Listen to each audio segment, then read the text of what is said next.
যে ঘটনাটা ঘটছে সেদিন থেকে বলবেন আপনাদের ঘটনাটা কি? আচ্ছা, সেদিনের ঘটনাটা হচ্ছে আমার ওয়াইফ আমাকে যতটুকু বলছে এবং আমি ঘরের মধ্যে এসে যতটুকু পাইছি, আমার সাথে তাদের সাথে কথা ছিল যে ওনারা হঠাৎ করে বলতেছে ওনাদের ফ্ল্যাটে আমি থাকি, ওনারা বলতেছে ফ্ল্যাট সেল করবে। তা আমি বলছি যদি আপনারা ফ্ল্যাট সেল করেন তাহলে দিনের বেলা গ্রাহককে দেখাবেন আর আমাকে ফোন করবেন, আমি যতই ব্যস্ত থাকি না কেন আমি বাসায় থাকার চেষ্টা করবো, যেহেতু আমার ওয়াইফ আর আমার একটি ছোট বাচ্চা আছে। এটা কে বলছেন? আমি বলছি। কাকে বলছেন?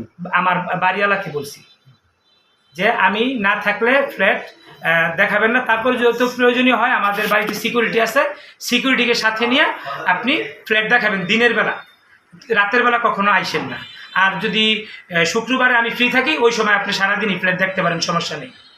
তো উনি দিনের বেলাতে না আইসা প্রতিবারই উনি রাতের বেলা আমার বাড়িতে লোকজন নিয়ে আইসা বিভিন্ন সময় আমার দরজা টোকাটকি করে জোরে, আমার ওয়াইফ বলে আমার হাজব্যান্ড বাসায় নাই, আপনার এত জোরে দরজা টোকা দিবেন না, আমার একটি ছোট বাচ্চা আছে। আচ্ছা আচ্ছা, আপনি কি সেখানে ছিলেন ঘটনাস্থলে? আপনি কি সেদিন ছিলেন ঘটনা? না, সেদিন আমি ছিলাম না, আমার ওয়াইফ একা ছিল। উনি ছিল? আচ্ছা, আপনি বলেন তারপরে। তো ওনারা দাঁড়ান